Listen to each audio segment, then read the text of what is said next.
A lot of what I do is very low tech. Like this, my intake is a drinking water safe garden hose that's flexible. So all I have to do to change my intake is take this hose out, and I can put it in that tank or I can put it in this tank and pull water from a different source. These ones you can use kind of like a squash. Very versatile. This one you could eat. This one you can eat raw. Just clean it really well, and I make these into coleslaw, or you can add it, put them into salads. They're nice and crunchy. Like a cucumber. Yep. Supplement. Yeah. Caitlin Gilson. I'm a professor at Bastyr University in Seattle, Washington. And we came here to visit Wade today at Malama Aina. We have a group of 12 students who are studying permaculture, tropical ecology, and traditional agriculture and land stewardship here on Hawaii Island. And the students come up from all sorts of backgrounds. We have acupuncture students, psychology, nutrition, herbal sciences. So we're really here to learn from people who have stewarded this land and are continuing to do so in various ways. And here we're meeting a whole bunch of really amazing plants and seeing how they work together in the landscape to help bring more fertility and abundance to the landscapes and learn how we're interacting with ecology in a beneficial way. And so we've really experienced, you know, the way things are done in the tropics and how it's different than temperate areas, and how we can have a beneficial and mutually caretaking relationship with the land around us. Thank you. And this is a great example of redundancy in important functions. The function is water storage, right? We've got to have water. Water's life. So if this tank got a leak or a pipe burst and drains this whole tank, I still have a backup. I'm not at zero. I'm not putting all my eggs in one basket. And then what do you do with your gray water and black water? You filter that? Gray water, my gray water is going to that giant papaya tree right there. Okay. Does it go through like a passive filtration through soil, plants, mulch? Yes.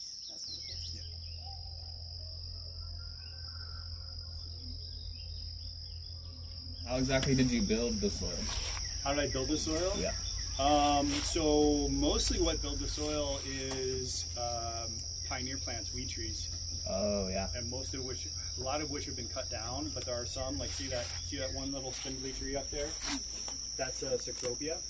And so a lot of those, this whole land was covered with like 60-foot tall cecropia. There were albizia.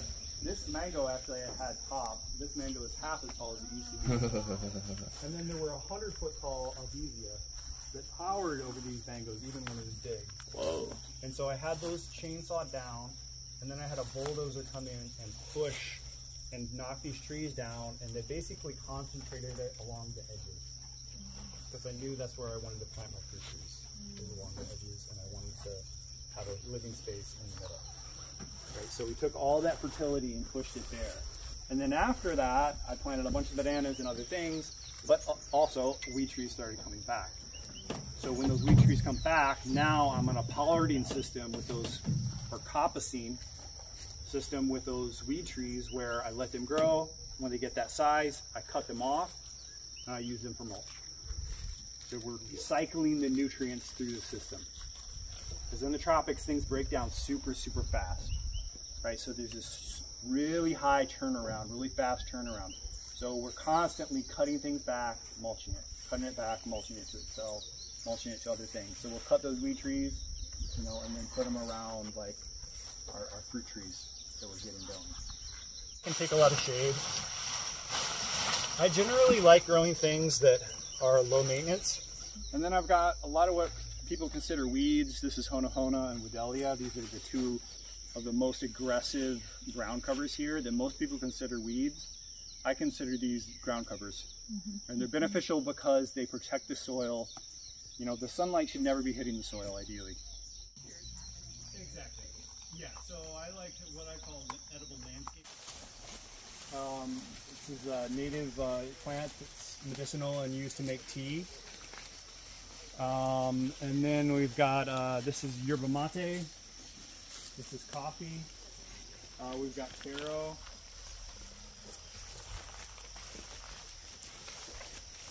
We've got a banana, pigeon pea, and jackfruit. And then these are ice cream bean, which is one of the nitrogen fixers. Like a homestead kind of scale.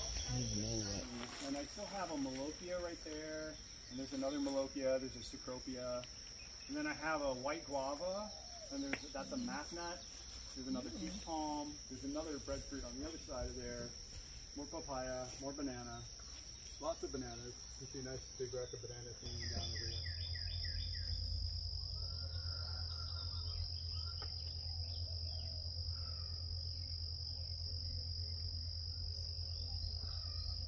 And honestly, like getting the right plants for your environment is crucial, because you can spend all this time and energy trying to grow plants that are just not built to grow here. So if you grow a plant that wants to grow here, that's built to grow here, you know, it's easy. If you it thrives. Whereas you can grow. I like to grow things that grow like weeds. I want my fruit plants to grow like weeds. If they don't grow like a weed, I gotta really like it, and it's gotta be really worth it for me to put the energy into it to grow it. Like this is chaya. So this is a super easy to grow leaf crop. Basically, if you break a piece of this off, if that base touches the ground, that will grow. That will sprout roots and grow. That's how easy that plant is to grow. This is the African spinach, right? This is the Pacific spinach. Pacific spinach. Yeah. Cute. So these tilapia, so why do I have tilapia? Well, they're obviously a food source. But they also eat, so they eat the food source, they eat mosquito larvae. Yes, most of the compost waste either goes to the chickens. Do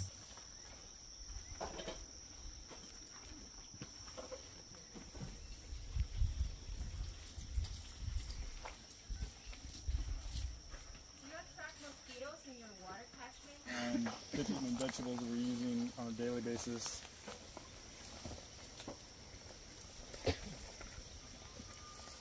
We've got rosemary, aloe, mint. This is called a Vietnamese coriander. It's a cilantro substitute.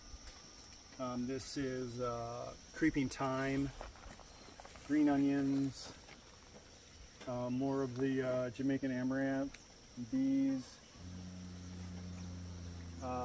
basil, celery, dill, garlic chives. Those are perennial lima beans on the trellis there. And sweet peppers, eggplant.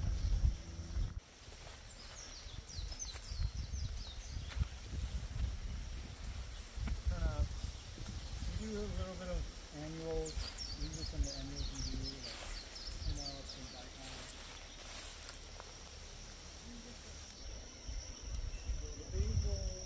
Basically we do some cuttings. A lot of things will grow easily from cuttings here. So if we're cutting, we just cut these off. That's the strip. That's his mood swing. He's like, this is crazy. I don't really care for people. There's a lot of them. What's his name? Usually really lime green. No name. Clay looking soil. So I actually brought in a bunch of Hamakua soil. Soil from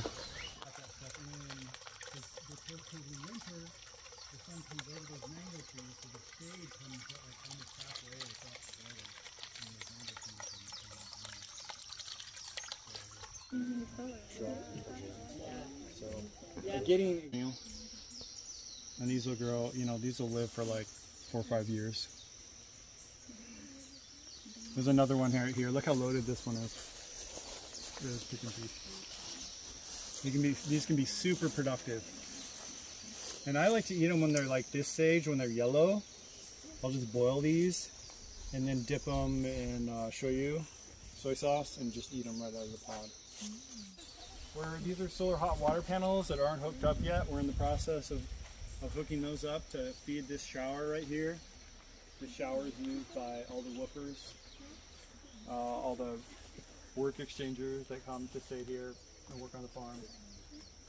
And then we've got, this is actually 2 separate solar systems that power cabins in the back of the land here. These are each one of these panels is 250 watts. So this is 4,000 watts total. Each system is 2,000 watts. And this 2,000 watts is running a cabin, which the main draw is a refrigerator. And it's running a 10.1 refrigerator that has a low amp draw of 1.5 amp hours. How much is it per panel? Per panel, the entire systems, when I bought these systems, were about $3 grand. Okay. About as cheap as you can get. And they've worked well. I've had to replace a couple inverters. You know, I just replaced some batteries, but batteries you're going to have to replace anyways, no matter what. But I've been very happy with them. I plan on doing one more system like this in the far back.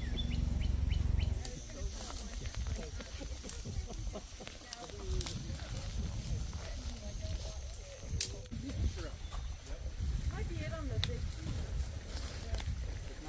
we can rip them, right?